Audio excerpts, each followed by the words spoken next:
நான் உறுதியாக சொல்லுவேன், ஒரு 10 பேர் மட்டும்தான் உரிய நேரத்தில் ஜமாத் மிஸ் பண்ணாமல் தொழக்கூடியவர்கள் இருப்பார்கள். அல்லாஹ் தொழுகையை நமக்கு தந்து யூதர்களை போன்று நீங்கள் இருந்து விடாதீர்கள், ஏனைய காமுகர்களை போன்று நீங்கள் இருந்து விடாதீர்கள்.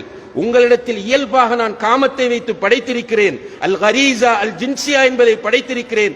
அதை ஹலாலாக பயன்படுத்துவதற்குரிய பக்குவத்தை உனக்கு தருவது தொழுகையாகும். எனவே அந்த தொழுகையை நீ ஒழுங்காக பேணி தொழு என்று அல்லாஹ் சொல்லுகிற போது, நம்முடைய வாலிபர்களும் நம்முடைய சமுதாயத்தில் உள்ள நாளைக்கு மௌத்தாகுவேன் என்கிற நிலையில் இருக்கிற முதியவர்களும் தொழுகையுடைய விஷயத்தில் யூதர்களுடைய சதிவலைக்குள் பின்னப்பட்டு விட்டு இங்கே வீடியோவை பார்க்கிற நேரத்தில் அழுகிறார்கள் என்று சொன்னால், இந்த அழுகைக்கு என்ன அர்த்தம் என்று அவரவர் தான் முடிவெடுக்க வேண்டும் என்பதை இந்த இடத்தில் அல்லாஹ்வை சாட்சியாக வைத்து நான் சொல்லுகிறேன்.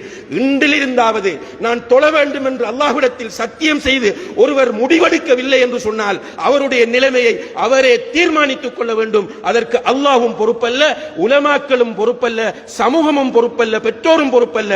எல்லோருக்கும் புத்தி இருக்கிறது, எல்லோருக்கும் மூளை இருக்கிறது, எல்லோருக்கும் அறிவு இருக்கிறது, எல்லோரும் மௌத்தை கண்ணால் பார்க்கிறோம், எல்லோரும் மையவாடிகளை பார்க்கிறோம், எல்லோரும் ஜனாசா தொழுகையிலே கலந்து கொண்டவர்களாக இருக்கிறோம். கபருக்குள்ளே ஜனாசா வைக்கப்பட்ட பிறகு எல்லோரும் மண்ணள்ளி போடுகிறோம். இப்படி பார்த்து கேட்டு அனுபவித்துக் கொண்டிருக்கிற நாம் நம்முடைய நிலைமையை தீர்மானிக்க முடியாத ஒரு பரிதாபகரமான நிலையில் இருப்போமாக இருந்தால், நம்மை விட கேவலமானவர்களும் நம்மை விட அசிங்கமானவர்களும் நம்மை விட முட்டாள்களும் இந்த உலகத்தில் நிச்சயமாக வேறு யாரும் இருக்க மாட்டார்கள் என்பதை இந்த இடத்திலே நான் உறுதியாக சொல்லிக்கொள்ள விரும்புகின்றேன். இதற்கு அல்லாஹ் சாட்சி, நான் சொன்னதற்கு அல்லாஹ் சாட்சி, நான் இந்த இடத்திலே சொன்னதற்கு நிச்சயமாக ரப்புல் ஆலமீன் சாட்சியாக இருக்கிறான். நாளை கபரிலும் மறுமையிலும் அல்லாஹ் தொழுகையை பற்றி கேட்கிற போது யாருமே நீங்கள் தப்ப முடியாது. இதற்கு நான் அல்லாஹ்வை பொறுப்பாக்குகிறேன் என்பதையும் இந்த இடத்தில் மிக கவலையோடும் உறுதியோடும் சொல்லிக்கொள்ள விரும்புகின்றேன். இன்றிலிருந்து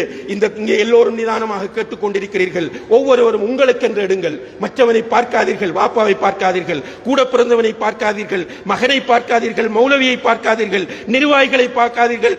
நீங்கள் கேளுங்கள், உங்களுடைய காதுகளால் கேளுங்கள். இன்று பலஸ்தீனத்திலே 20 நாட்களுக்குள் 7000 முஸ்லிம்கள் படுகொலை செய்யப்பட்டுக் கொண்டிருக்கிறார்கள். வீடுகள் தரைமட்டமாக்கப்பட்டிருக்கின்றன.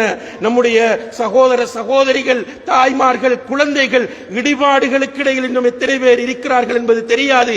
ஒழுங்காக குடிப்பதற்கு நீர் இல்லாமல் இருக்கிறார்கள்.